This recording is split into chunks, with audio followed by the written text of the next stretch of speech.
You're listening to the Greeks Gridiron, live with Ethan Haristodoulou.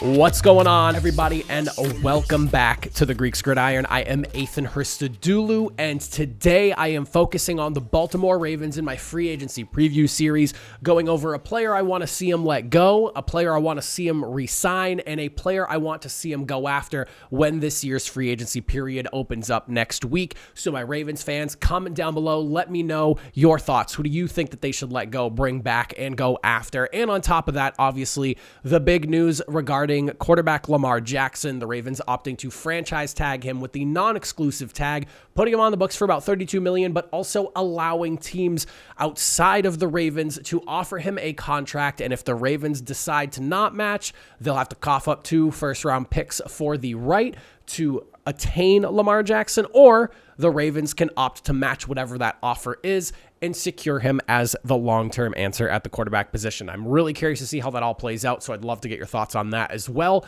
Personally, for me, I want to see Lamar Jackson stick around in Baltimore, but I guess we'll just have to wait and find out. So let's dive right in. We'll begin first off with who I think the Ravens need to let go here prior to free agency kicking off, and I think it's going to have to be cornerback Marcus Peters. He's getting somewhat old now, at 30 years old. While that isn't necessarily old per se, when you're getting into cornerbacks, it depends. I will say that I've always been a really big fan of Marcus Peters' game. I think he has been one of the more underrated cornerbacks in the NFL, and for whatever reason, I feel like does not get quite the flowers he deserves for just how good of a player he has been at the position.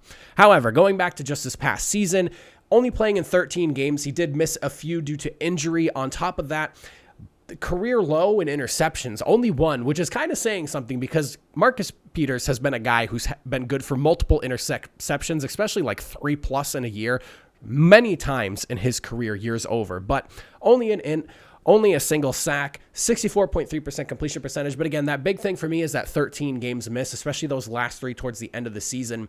He was averaging $14 million on his contract last year, and Spotrac has his market value set somewhere along the lines of roughly about $10 million with a 2-year deal or so.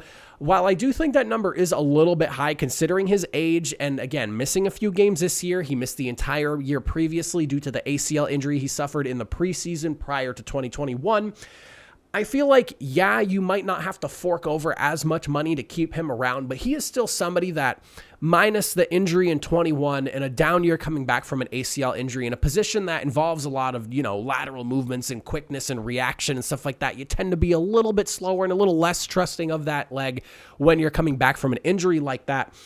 I just feel like right now, as he's kind of aging out of the prime years of the position, and on top of that, with the high money that he's potentially going to be valued at going into this free agent market, I think you're better off just looking to more younger in value type of guys. It's not to say that I don't think Marcus Peters could bounce back next year and maybe get back to 2, 3, 4 interceptions and really locking somebody down on his side of the field, because he has been really good when it comes to being a corner at the position. Again, a guy that I think has not received the flowers he deserves, but ultimately it is a young man's kind of position. You want guys that are, up to par. And the ACL injury, how much is that really going to affect him long-term? Was this just a year of him trying to get back into the thick of things? I don't really know, but I think that which is based off of how past history has treated DBs going into the later portions of their career, you might be better on moving on and saving yourself some money. You're also already sitting at negative $8.2 million over the cap, so you don't necessarily have money to play with at the moment. I expect the Ravens to move some money around to open up that number a bit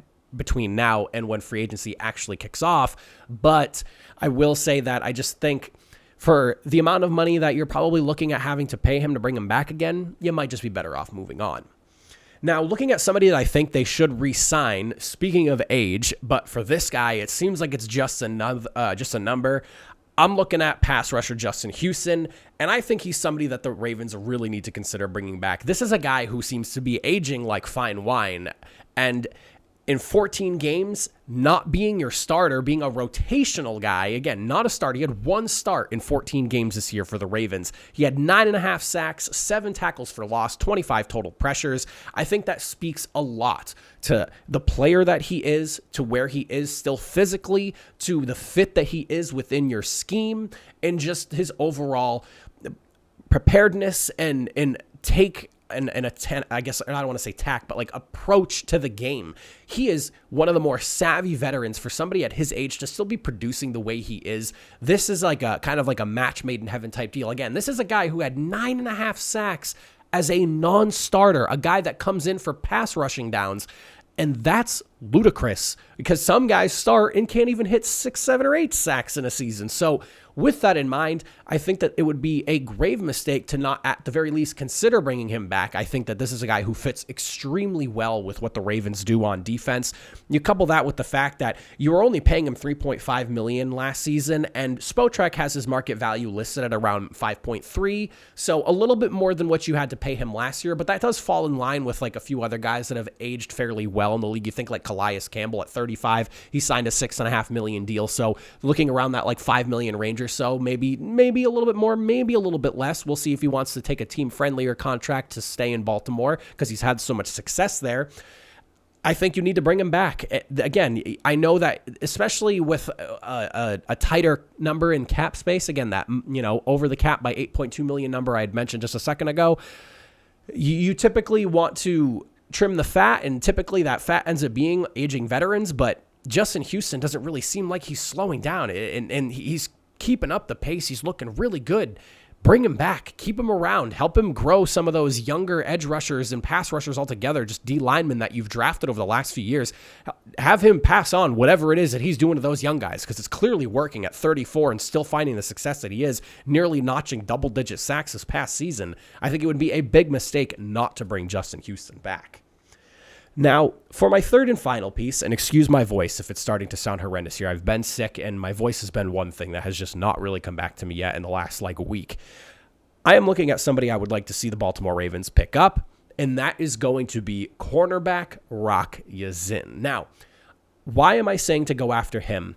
Not necessarily the most spectacular career by any means. However, you do have a fairly old defensive back group right now, and you have 4 guys currently listed set to hit free agency right now. You're looking at Kyle Fuller, obviously Marcus Peters we talked about, and there's a couple other people on there as well.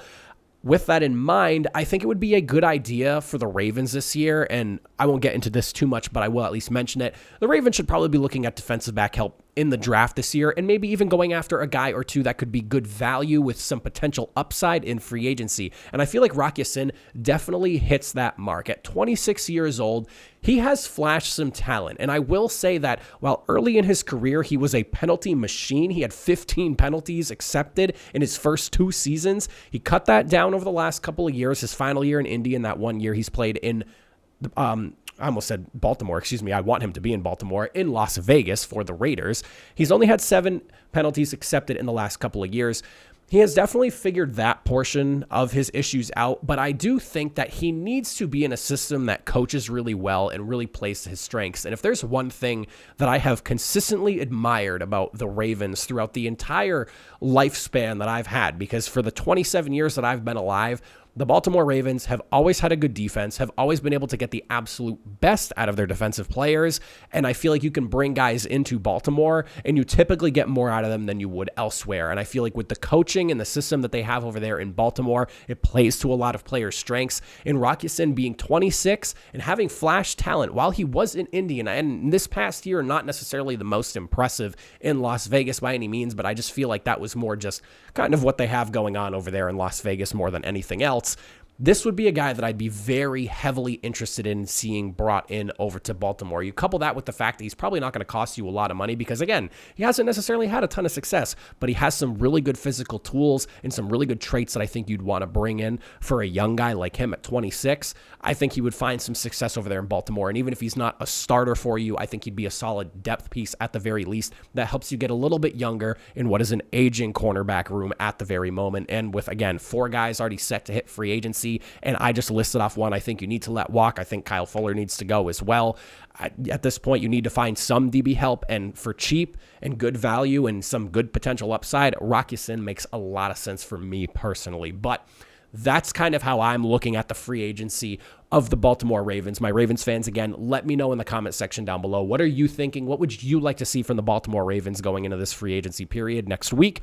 How are you feeling about the Lamar Jackson situation? Again, obviously, that's quite the situation to wrap your head around. But I will say, I do think all things will work out for me personally. I think Lamar Jackson ends up back in Baltimore. I think they're just kind of letting the market set the value of what Lamar Jackson's contract is going to be, because there was a clear gap in what both sides felt like he deserved. So they'll let the market kind of set it, but I feel like the Ravens are going to end up matching it. If that ends up being a fully guaranteed contract, do I think the Ravens would oppose? Is there a slight chance? Maybe, but personally, I think they'll just go ahead and match it. I think they want Lamar. I just think that the Deshaun Watson contract has kind of set an unrealistic precedence that Lamar Jackson is kind of chasing after, and Watson was not the guy to deserve that contract, and I don't think he's going to live up to that money, so I can understand why the Ravens might have a little bit of reservation against it. But again, let me know what you think, Ravens fans. That's enough from me. Let me hear from you. I'll catch you all in the next video. Appreciate you for watching if you made it to the end. Have a good one.